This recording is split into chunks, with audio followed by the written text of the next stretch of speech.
Hickok 45, and guess what? It is 10 millimeter time, but it's also GP100 time. Yeah, it's also pumpkin time. Yeah, how's that for a weird revolver chambered in 10 millimeter, which is 40 caliber, right? Yes. So this is it, the GP100. We're going to talk about it. It's kind of a new thing on the planet, at least in this configuration.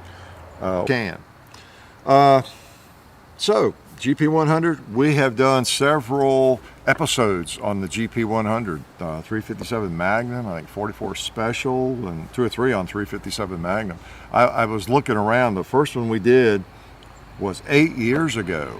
It was either this one or one like it, and yeah, it was one like it I had before this one, I think, and then I sold it and then got this one back from 10 Outdoors 9 or something. I told that story, I think, in the chapter 2, but this is the 357 version, which is what we think of, I think most of us still, when we think of the GP100, just like Smith & Wesson 686 or something, or Colt Python, you know, these firearms, they're just 357 Magnum.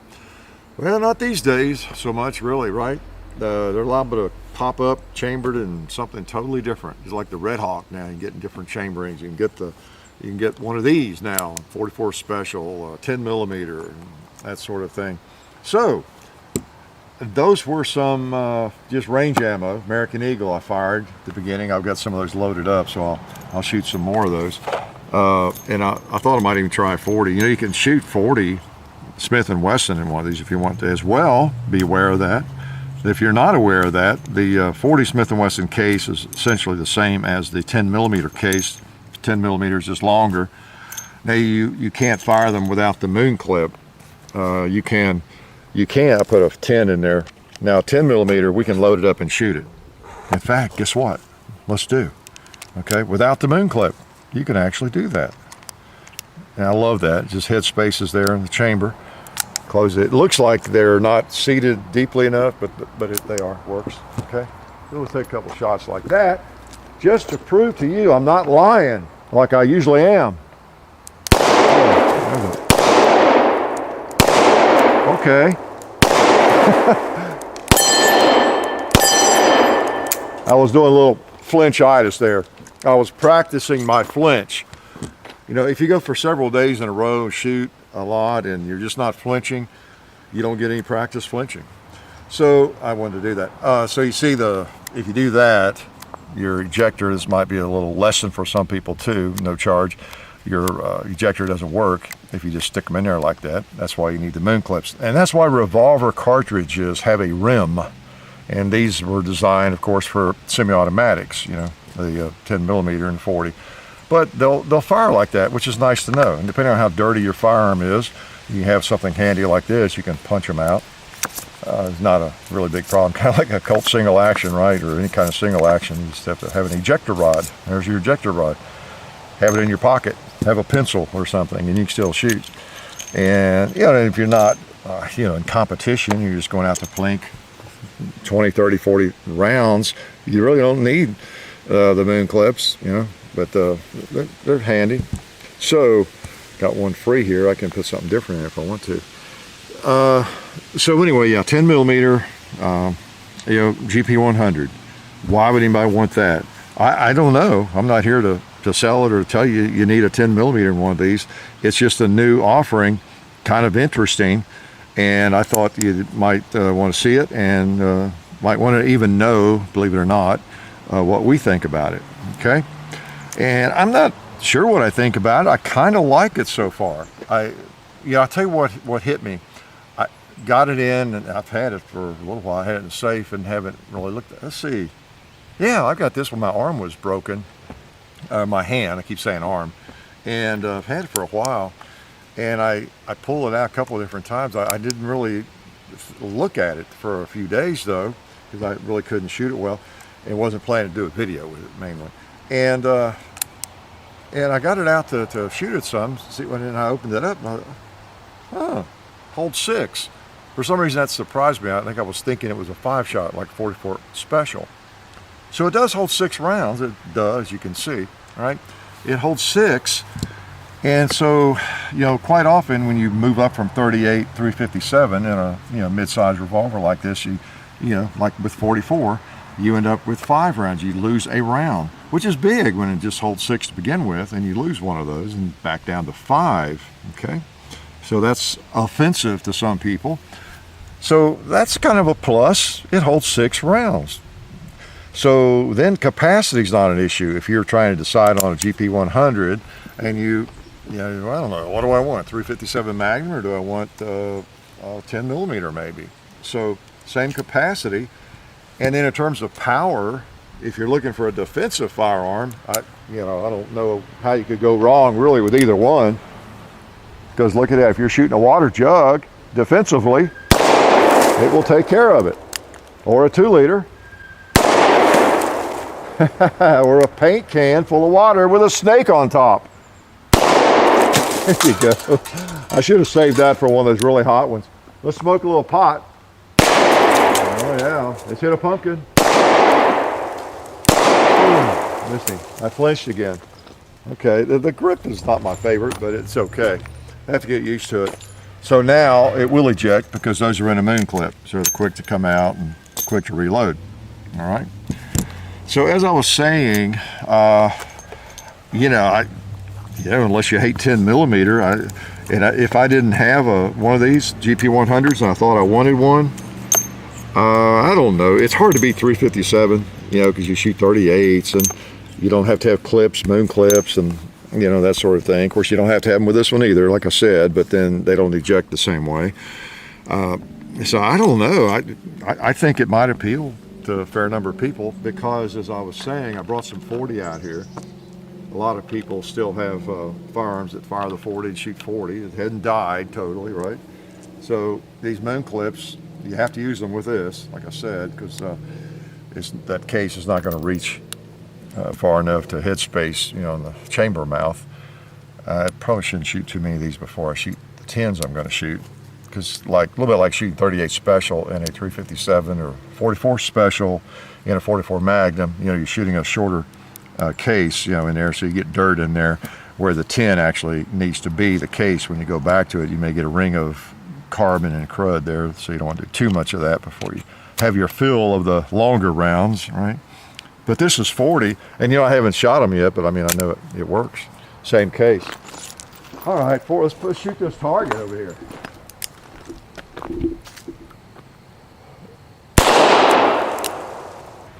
Except I violated the target. It says 10 millimeter on the target.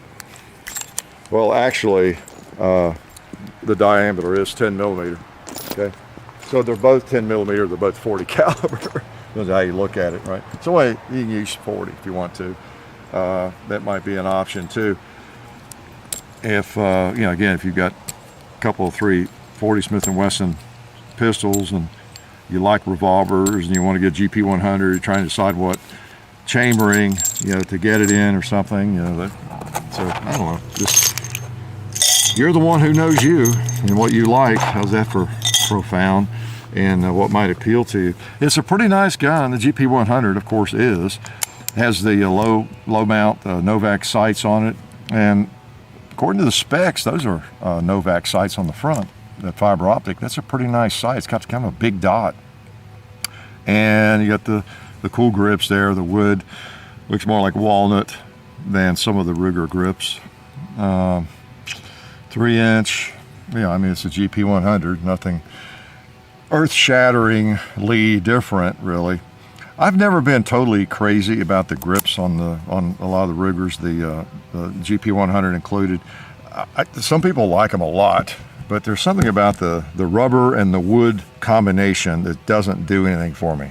Am I weird? I'm sorry, but it just never does. No matter what nice wood they put in there, and that is a nice little piece of wood, and I guess that is too, I don't know, it just doesn't. Give me just a rubber grip or give me a wooden grip. But that's just me, because you do get a little bit better grip or feel, you know, with some rubber there, no doubt about it. But I just rather go one way or the other. It just seems, I don't know, odd to have at least wood in the rubber like that. And they sell for this one around $800, I think. It is a Talo exclusive. So I don't know how many of them are going to be out there, or how hard they will be to find if you decide, wow, I got to have one of those. They do make the, okay, I'm going to punish myself now. They make this, and the ones you'll see the most often, I think, are these at a 4-inch barrel. It's the Grand Champion GP100. We did one of those, I guess, in 357. And that one is really out there, because I see a lot of people, there's a lot of people have videos on it, and in 10 millimeter. But I don't see as much on this one, at least today, as we're doing this, recording this. But this is the one that appeals to me. I think of these 3-inch GP100s as kind of a carry gun, more of a defensive gun. As it gets bigger, because it's already big, I think it's 36 ounces. It's pretty heavy. It's a chunk, but you know, it's still small enough. It's kind of a carry gun, defensive revolver. And it was soaked in the Grand Champion B, but I think it's maybe considered more of a target version of this. Not sure. So I think of these as carry guns, even though they're a bit heavy and chunky, just like the 3-inch 686 that I like a lot. So if you think of them as a carry gun, I guess what I'm getting to, a defensive pistol that you might carry with you, or have handy for you know, defensive purposes, you know, 10 millimeter might not be a bad idea. I don't know, a lot of people could argue about 10 versus 357 Magnum. That's a little silly, really. I mean, they're both great cartridges. Great cartridges. Okay, what's wrong with that? You know, I hadn't fired these yet. Y'all were going to be the first ones to see me fire them.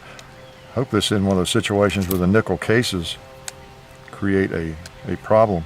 Oh, you know what? I think they are. No, well, it's not the nickel case probably. It's it may be, yeah, a little bit of dirt up there. Sometimes the contour of the bullet. Here's another little lesson I won't charge you for.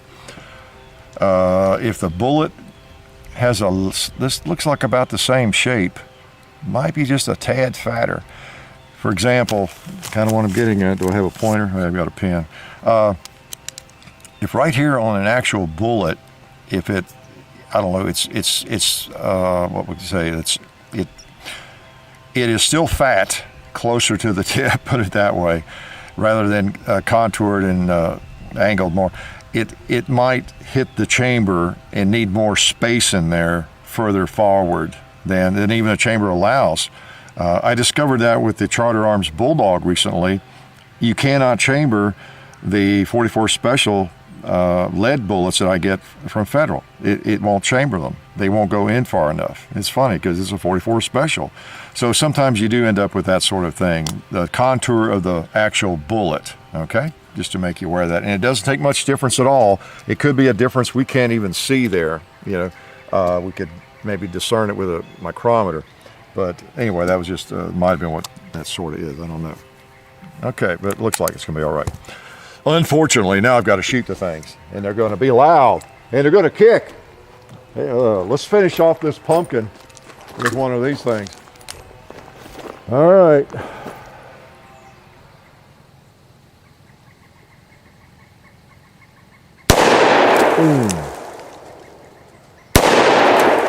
That's not too bad. Yeah.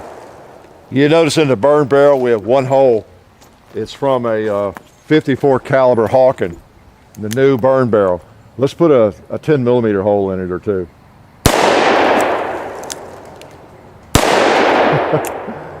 Do I have any left? Yeah, yes I did. It's not too bad. I was expecting a little more concussion, comparable to a 44.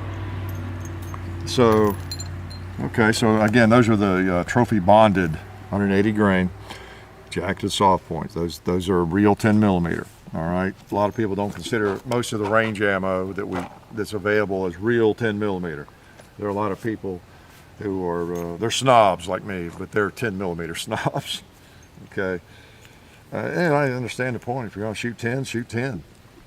A lot of people, same way about 44 Magnum. If you're going to shoot 44 Magnum, go ahead and shoot 44 Magnum.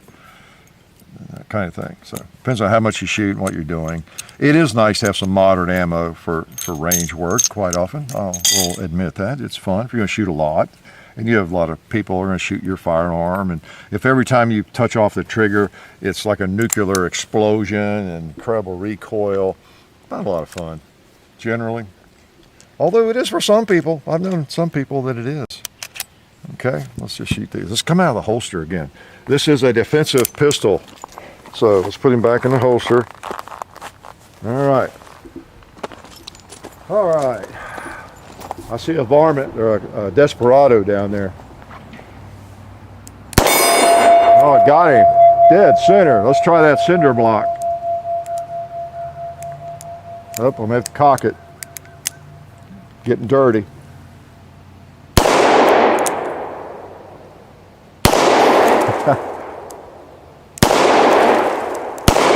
All right. Boom. Boom. Yeah, it hung up there in one place. It was it's getting a little dirty maybe. What else can I tell you before I shoot some more? Nice sights. I like that big green sight. And you know, the Ruger GP100, there's no mysteries about it. It's a well-built firearm, popular firearm, good heavy 357 Magnum, or now 44 Special, 10 millimeter. That 36 ounces is really welcome when you're firing, you know, hot 10 millimeter rounds like this. Let's shoot some of those again. Yeah, okay. All right. Let's try a 2-liter up there.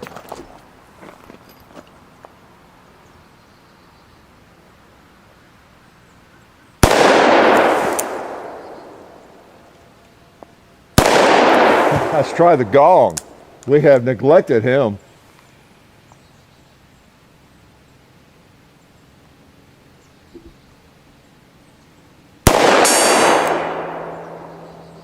Yeah, I guess I hit it. I'm gonna try the buffalo.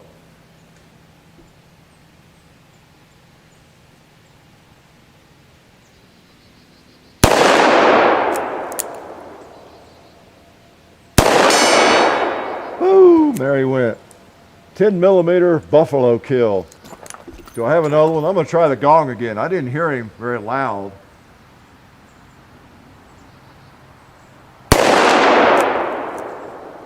I didn't hear him then either. I haven't shot those hot ones over there yet, but I shot some of the moderate loads, and I figured out, I think, where to hold.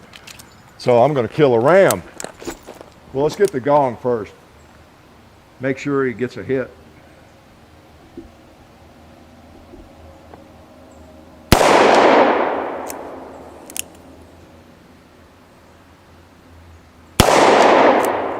Yeah, might be going high. Oh, that was it. Yeah. Yeah, I had to hold low. Okay, let me try that ram.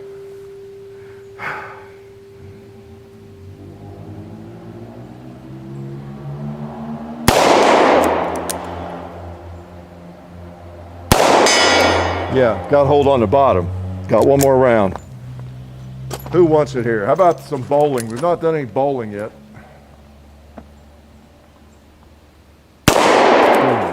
Quick. Have you ever noticed shooting is fun? It doesn't matter what it is, what some might consider kind of a weird combination even. A revolver, kind of a modern classic revolver. These things have been around a long time, you know, in a new chambering, you know, 10 millimeter round, you know, you don't think of 10 millimeter. And lately so many different firearms have come about. And, you know, again, as a little aside, I think part of that is because the firearms industry has slowed down a little bit, and companies are trying to think of ways to get our attention. You know, it used to be we could never get Colt to make a 44 Magnum Python. You know, I remember back in the 70s, everybody wanted that thing in 44, and they never would do it. You know, but Colt's never been receptive anyway. But gun companies lately, and even in recent decades, but especially lately, as the market's a little slower, I think they're a lot more receptive. They're coming out with more creative things, and maybe it's nothing we need or anything, but it's just another choice. If you like revolvers and you're a 10 millimeter nut, you know, this might be right up your alley. I don't know. Or you might think it's stupid. And, you know, who would want it? I don't know. Everybody's entitled to their opinion. My opinion, I have no problem with it. I think it's kind of neat. I like big bore stuff, and I like this because you can get 6 rounds in it. So that's pretty neat. You know, yeah, this is the limit though. You know, with 10 millimeter, yeah, this is about the biggest bullet you're going to be able to chamber in a regular GP100 or a 686, I guess, and get 6 rounds. Okay, without making it bigger, because when you go up to 44. Yep, you're at 5 rounds, or 45, you're at 5 rounds, not 6.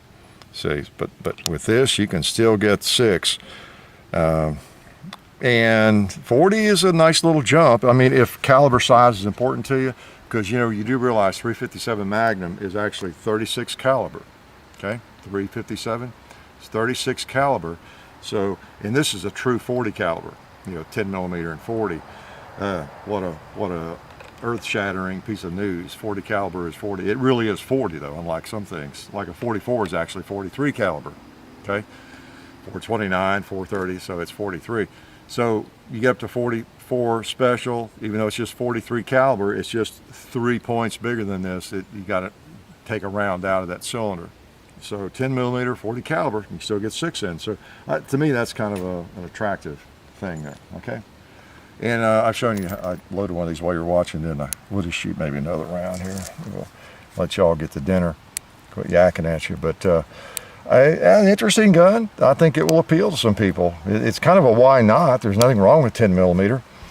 And it's really, I think, undergoing a resurgence. Think of all the firearms. Seems like every week there's another firearm coming out in 10 millimeter. For the most part, of course, it's semi-automatic pistols. But I think everybody's making a 10 millimeter now, and you see more ammo on the shelves, so it's becoming much more mainstream. Let's put one. Oh, let's shoot the tree, the shooting tree.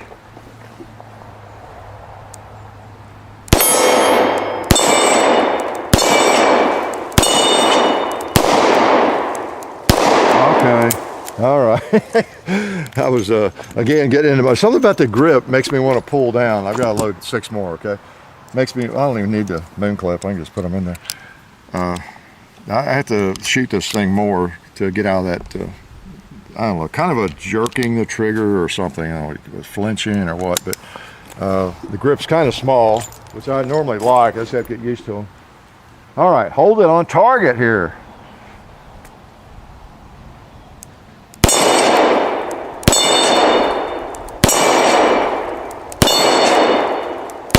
There we go. Yeah, you just have to focus. You just have to focus. That's hard for me to do, okay? So they're still coming out of there all right. So like you say, you could bring this out to your shooting range and shoot it without moon clips, and not a big problem, okay? So pretty neat. So 10 millimeter GP100, good sights. Pretty good feel. To get used to the grip. I'm used to a little bit more meat. This one has a little more meat to it. Yeah, this one feels better to me. But then again, you know me, I like to learn to shoot smaller handguns, because if you were going to carry it, this would be a more convenient grip. And like I say, run around 800, I think, if you can find one. And by the way, I ordered before I send this back for the e-gunner. I'll send all these moon clips. I ordered an extra pack of them. It comes with 3 moon clips, so you know, almost forgot to mention that. And I ordered an extra pack of them, so this one will come with six of those, just for your information, okay? And nice thing about these moon clips, they're easy to unload and load. You see where they are, the way they're made. That little, yeah, look at that. How'd you like to make that in your shop? But it kind of pinches them, and it keeps them being too tight. Much simpler than those 45 ACP clips. So there's 6 with it. Okay, I'll be in the box. But anyway, that is it. My take on the GP100 10 millimeter is it seemed like a fine pistol. I have no problem with 10 millimeter. I have a Glock 20, and if I were going to personally feel like I needed another GP100 for some reason, I have that one. You know, it might just be a choice just to have it in a different caliber that's not a bizarre caliber. It's very common, and I have another firearm in 10 millimeter, and yeah, maybe I would think about it. So anyway, there it is, another GP100. It's always good to have more choices, right? More choices are good. Life is good.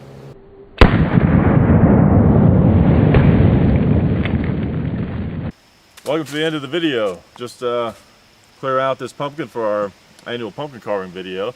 But since you're here, I want to remind you to check out our friends over at SDI, the Sonoran Desert Institute. They're a fully accredited online distance learning program where you can be certified in gunsmithing or get an associate's degree in firearms technology. So go check them out at sdi.edu. And also, while you're on the internet, make sure you check out our own website. We have merchandise like this. Some of it will be limited. This shirt may not be available, but we have several that are going to be available across the board. Hickok45.com. We kept it simple for you. So go over to Hickok45.com. Check that out. We got merchandise over there. There's links to all of our other social media, like Hickok45 on Facebook, Hickok45 on Twitter, The Real Hickok45 on Instagram. I have an Instagram page that I use quite often. I show some behind the scenes, different things like that. John_Hickok45 Instagram, and then there's a Hickok45 and Son YouTube channel, and there's full30.com. Don't forget to check that out. And I think that's about it. I appreciate you guys, and I'll talk to you later.